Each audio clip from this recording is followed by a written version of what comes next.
നമസ്കാരം. പുതിയൊരു അധ്യായത്തിലേക്ക് സ്വാഗതം. ഇന്ന് നമുക്ക് കുറച്ച് കൗതുകകരമായിട്ടുള്ള ഒരു വാർത്തയാണുള്ളത്. നമ്മൾ കഴിഞ്ഞ ഒന്ന് രണ്ട് ആഴ്ചകളിൽ പത്രമാധ്യമങ്ങളിൽ നമ്മൾ വായിച്ചിട്ടുണ്ടാവും. ഇന്ദിര IVF ഹോസ്പിറ്റൽ അതിന്റെ IPO, അതായത് പ്രാരംഭ ഓഹരി വിൽപ്പന, സെബിയുടെ നിർദ്ദേശത്തെ തുടർന്ന് തടഞ്ഞുവെന്ന് ചില വാർത്തകൾ. അതല്ല, ഇന്ദിര IVF ഹോസ്പിറ്റൽ തന്നെ സ്വന്തമായിട്ട് ആ ഒരു IPO പ്രപ്പോസൽ പിൻവലിച്ചതാണെന്ന് മറ്റു ചില വാർത്തകൾ. അപ്പോൾ ഇതിന്റെ പിന്നിലുള്ള യഥാർത്ഥ കാരണം എന്താണെന്നുള്ളതിനെ കുറിച്ച് കുറെ പേർക്കൊക്കെ കുറെ സംശയങ്ങളൊക്കെ ഉണ്ടാവുക സ്വാഭാവികമാണ്. കാരണം പ്രത്യേകിച്ച് നോർത്ത് ഇന്ത്യയിലോ അല്ലെങ്കിൽ സെൻട്രൽ ഇന്ത്യയിലൊക്കെ കുറച്ച് ഫേമസ് ആയിട്ടുള്ള ഒരു IVF ഹോസ്പിറ്റലാണ് ഇന്ദിര IVF ഹോസ്പിറ്റൽ ലിമിറ്റഡ്. കുട്ടികളില്ലാത്തവർക്ക് കുട്ടികൾ ഉണ്ടാകാനുള്ള ചികിത്സകളും IVF ഇൻവിട്രോ ഫെർട്ടിലിറ്റി ട്രീറ്റ്മെന്റും ഇതൊക്കെയാണ് IVF ഹോസ്പിറ്റൽസ് ചെയ്യുന്നത്. കുറച്ചേറെ കാലത്തെ സേവന പാരമ്പര്യമുണ്ട്. കുറച്ചേറെ കാലം എന്ന് പറയുമ്പോൾ 2011 IVF എന്ന് പറയുന്ന ആ ഒരു മേഖലയിൽ 2011 എന്ന് പറയുന്നത് തീരെ മോശം കാലം എന്ന് പറയാൻ കഴിയില്ല. കാരണം 2005 കാലഘട്ടം മുതലൊക്കെയാണ് ഇൻവിട്രോ ഫെർട്ടിലിറ്റി, കൃത്രിമ ഗർഭധാരണം എന്നൊക്കെ പറയുന്നത് വളരെ പോപ്പുലറൈസ് ചെയ്തത്. അതിന് മുമ്പും വളരെ ഉണ്ട് എന്നുള്ളത് സത്യമാണ്.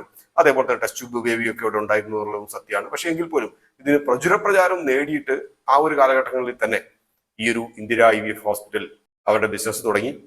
കുട്ടികളില്ലാത്ത ദമ്പതികളുടെ വിഷമം കണ്ടിട്ട് ഡോക്ടർ അജയ് മുർദിയെയാണ് ഈ ഒരു ഹോസ്പിറ്റൽ ചെയിനിന് തുടക്കം കുറിച്ചത്. അതിനുശേഷം നമുക്കറിയുന്ന പോലെ തന്നെ ഇവിടെ കുട്ടികളില്ലാത്ത ദമ്പതികൾ ഇന്ത്യയിൽ ദിനംപ്രതി കൂടിക്കൊണ്ടുവരികയായിരുന്നു. ഇതൊരു മെച്ചപ്പെട്ട ഒരു ബിസിനസ് ഓപ്പർച്യൂണിറ്റി തന്നെയായി കണ്ട് ബിസിനസ് എന്ന രീതിയിൽ വളരെയധികം മുമ്പോട്ട് പോയി. ഇന്നത്തെ രീതിയിൽ കുട്ടികളില്ലാത്തതിനുള്ള ഒരു ചികിത്സയും അതേപോലെ തന്നെ ക്യാൻസറിനുള്ള ട്രീറ്റ്മെന്റും രണ്ടും ഒരു നല്ല ബിസിനസ് ഏരിയ ആയിട്ട് ഫ്ലറിഷ് ചെയ്തുകൊണ്ടിരിക്കുക എന്നുള്ള സത്യം നമുക്കിവിടെ വിസ്മരിച്ചുകൂടാ. അപ്പോൾ ഇവിടെ പ്രശ്നങ്ങൾ എന്താണ് സംഭവിച്ചതെന്ന് വെച്ചാൽ, ഹോസ്പിറ്റൽ നല്ല രീതിയിലൊക്കെ നടന്നു. അതേപോലെ തന്നെ 3500 കോടി രൂപയുടെ IPO പ്രപ്പോസൽ സെബിക്ക് സബ്മിറ്റ് ചെയ്തു. കോൺഫിഡൻഷ്യൽ പ്രീ ഫയലിംഗ് റൂട്ട് എന്ന് പറഞ്ഞ വഴി സ്വിഗ്ഗിയൊക്കെ പോയ അതേ വഴി തന്നെയാണ് IPO പ്രപ്പോസൽ സബ്മിറ്റ് ചെയ്തത്. ഇത് മുർദയുടെ മാത്രമായിട്ടുള്ള ഒരു ബിസിനസ് അല്ല. ഇതില് സ്വീഡിഷ് ഇൻവെസ്റ്റ്മെന്റ് കമ്പനി ആയിട്ടുള്ള BPI ഇക്വിറ്റിയും ഇതിൻ്റെ അകത്ത് ഇൻവെസ്റ്റ് ചെയ്തിട്ടുണ്ട്. അപ്പോൾ BPI ഇക്വിറ്റി ആണ് സത്യത്തിൽ 3500 കോടി രൂപയുടെ ഫണ്ട് റൈസിംഗ് എന്ന് പറഞ്ഞിട്ട് ഒരു പ്രപ്പോസൽ കൊണ്ടുവന്നത്. നമുക്കറിയുന്ന പോലെ തന്നെ ഇന്ത്യയുടെ പുറത്തുള്ള പല ഇൻവെസ്റ്റ്മെന്റ് കമ്പനികളും ഇപ്പോൾ ഇന്ത്യയിലേക്ക് പല പല ഹോസ്പിറ്റൽസിനകത്ത് നിക്ഷേപങ്ങൾ പരസ്യമായിട്ടും രഹസ്യമായിട്ടൊക്കെ നടത്തിക്കൊണ്ടിരിക്കുകയാണ്. അപ്പോൾ ഹോസ്പിറ്റൽസ് കുറച്ച് വലുതായി കഴിയുമ്പോൾ IPOയ്ക്ക് വേണ്ടിയിട്ട് എത്തിപ്പെടുന്നു. ഭാവിയിലെ ലാഭം ഉണ്ടാക്കുന്ന ഒരു ബിസിനസ് ആണെന്നുള്ളത് കണ്ടുപിടിക്കുന്നു. അപ്പോൾ ഇതേ വഴി തന്നെയാണ് ഈ സ്വീഡിഷ് ഇൻവെസ്റ്റ്മെന്റ് ഹൗസ് ആയിട്ടുള്ള BPIയും ചെയ്തത്. പക്ഷേ ഇതിന് ചെറിയൊരു പ്രശ്നം പറ്റി. വളരെ പ്രൊയാക്റ്റീവായിട്ട് ഈ IPO ഒന്ന് കളർഫുൾ ആക്കാൻ വേണ്ടിയിട്ട് ചെയ്ത ഒരു പണിയാണ് വലിയൊരു ബുദ്ധിമുട്ടായി പോയത്. അതായത് ഇതിനെ തുടർന്ന് ഈ ഒരു IPO വരുന്നതിനെ തുടർന്ന് ഒരു ഹൈപ്പൊക്കെ കിട്ടാൻ വേണ്ടിയിട്ട് തുംകോ മേരി സനോ എന്ന് പറഞ്ഞിട്ട് ഒരു മൂവി ഇന്ദിര ഹോസ്പിറ്റൽസിന്റെ തന്നെ പ്രൊമോട്ടേഴ്സിന്റെ കുടുംബാംഗങ്ങളൊക്കെ ചേർന്നിട്ട് ഇന്ദിര പ്രൊഡക്ഷൻ ഹൗസ് ഒക്കെ തന്നെ ആയിട്ട് അങ്ങ് നിർമ്മിച്ചു. ഈ മൂവി വിക്രം ഭട്ടാണ് സംവിധാനം ചെയ്തത്. ഈ മൂവി ഡോക്ടർ അജയ് മുർദ്രയുടെ ജീവിതത്തെ ആസ്പദമാക്കിയിട്ടാണ് ചെയ്തത്. അതായത് നമ്മൾ കാണുന്ന പോലെ തന്നെ പല പല മഹാന്മാരെ കുറിച്ചുമുള്ള കഥകളൊക്കെ സിനിമകളാവുന്നത് പോലെ ഇതിന്റെ ഫൗണ്ടറെ പുകഴ്ത്തിക്കൊണ്ടുള്ള ഒരു മൂവിയായിരുന്നു. അതായത് പാവപ്പെട്ട കുട്ടികൾ ഇല്ലാത്ത മാതാപിതാക്കളുടെ കഴിവിന്, കുട്ടികളില്ലാത്ത മാതാപിതാക്കളുടെ കണ്ണുനീര് കണ്ട് കണ്ണലിഞ്ഞ ഒരു ഡോക്ടറായിട്ടൊക്കെ ആയിരിക്കാം ചിത്രീകരിച്ചതെന്ന് തോന്നുന്നു. ഞാനത് കണ്ടിട്ടില്ല, പക്ഷെ എന്റെ റിവ്യൂ ഒക്കെ അതുപോലെയൊക്കെയാണ് കൊടുത്തിട്ടുള്ളത്. അനുപം ഖേറും ഇഷാക് സിംഗും ഒക്കെയാണ് അഭിനയിച്ചത്. ഇഷാഡിയോടൊപ്പം ഉണ്ടെന്ന് പറയപ്പെടുന്നു. ഇതിന്റെ അകത്ത് അനുപം ഖേർ ആണ് ഡോക്ടർ അജയ് മുർദ്രയായിട്ട് അഭിനയിച്ചയാൾ. മൂവി റിലീസ് ചെയ്തു.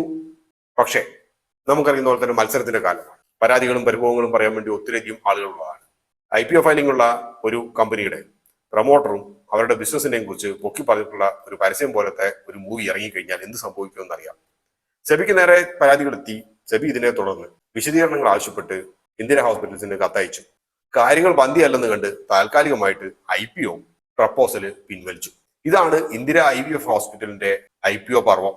കുറച്ചു കഴിയുമ്പോൾ വീണ്ടും ഒരു IPO പ്രപ്പോസൽ സബ്മിറ്റ് ചെയ്തേക്കാം. എന്തായാലും അത് കാര്യങ്ങളൊക്കെ നടക്കട്ടെ. അപ്പൊ ഇതിനകത്ത് നമുക്ക് മനസ്സിലാക്കേണ്ട ഒരു കാര്യം, നമ്മൾ മാർക്കറ്റ് വാച്ച് ഡോഗ് എന്നൊക്കെ പറയുന്ന സെബി ഒട്ടും എഫക്റ്റീവ് അല്ല എന്നൊക്കെ നമ്മൾ പറയുന്നുണ്ടെങ്കിൽ പോലും മനസ്സിലാക്കേണ്ട കാര്യം, നിയമപ്രകാരമായിട്ട് ചെയ്യാൻ പറ്റുന്ന കാര്യങ്ങൾ രാഷ്ട്രീയത്തിനും ബിസിനസിനും വശംവദരാകുന്നുണ്ടെങ്കിൽ കൂടിയും ചില സമയങ്ങളിലെങ്കിലും ചെയ്യുന്നുണ്ട് എന്നുള്ളൊരു സത്യം അവിടെ നിലനിൽക്കുന്നു.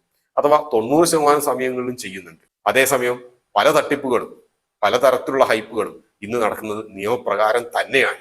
ആ നിയമങ്ങൾ പൊളിച്ചെഴുതുക അത്ര എളുപ്പമല്ല എന്നുള്ളൊരു കാര്യം മനസ്സിലാക്കുക. നമ്മൾ ഒട്ടനേകം IPOകളെ കണ്ടു. വലിയ ഹൈപ്പോട് കൂടി സോഷ്യൽ മീഡിയയിൽ ഉൾപ്പെടെ സ്പോൺസർഷിപ്പ് ഉൾപ്പെടെ നൽകി നല്ല റിവ്യൂകൾ നൽകിയ ഭീകര IPOകൾ വന്നു. അവയെല്ലാം പൊട്ടിപ്പൊളിഞ്ഞ് റീറ്റെയിൽ ഇൻവെസ്റ്റേഴ്സിനും ഒക്കെ കുറെ പണം നഷ്ടമായി എന്നുള്ളതിനെ കുറിച്ച് മറ്റൊന്നും സംഭവിച്ചില്ല. വളരെ ഏറെക്കാലം മുമ്പ് 2007-8 കാലഘട്ടങ്ങളിൽ റിലയൻസ് പവർ ഇതുപോലെ ഒന്ന് വന്നിരുന്നു. പവർ ഓൺ ഇന്ത്യ ഓൺ എന്നായിരുന്നു അതിന്റെ ഒരു ടാഗ് ലൈൻ. പക്ഷെ കഷ്ടകാലത്തിനാണ് അത് ലിസ്റ്റ് ചെയ്ത സമയം 2008 മാർക്കറ്റ് തകർച്ചയുടെ കാലത്തായിരുന്നു. അതോടുകൂടിയിട്ട് ആ ഒരു ടാഗ് ലൈൻ അറം പറ്റിയതുപോലെയായി. പവർ ഓൺ ഇന്ത്യ ഗോൺ എന്ന് പറഞ്ഞതുപോലെയായി. അപ്പോൾ IPO-കളിൽ ഇന്നത്തെ രീതിയിൽ കൈവെക്കുന്നതിന് മുമ്പ് 3-4 തവണ ആലോചിക്കുക. നിങ്ങളെ തെറ്റിദ്ധരിക്കാൻ വേണ്ടിയിട്ട് ഒത്തിരി ഏറെ ശ്രമങ്ങൾ നിങ്ങളുടെ ചുറ്റും നിങ്ങൾ കാണുന്നതും കേൾക്കുന്നതുമായിട്ടുള്ള മീഡിയകളിലൊക്കെ കണ്ടേക്കാം. ഒന്നുകിൽ IPO-കളിൽ നിന്നും വിട്ടുനിൽക്കുക, അല്ലെങ്കിൽ IPO-കളെ കുറിച്ച് തറവായിട്ടുള്ള വാല്യൂഷൻ നടത്തിയതിനു ശേഷം മാത്രം നിക്ഷേപത്തിന് പോവുക. മറ്റൊരു അധ്യായത്തിൽ നമുക്ക് വീണ്ടും കാണാം. അതുവരെ നന്ദി, നമസ്കാരം.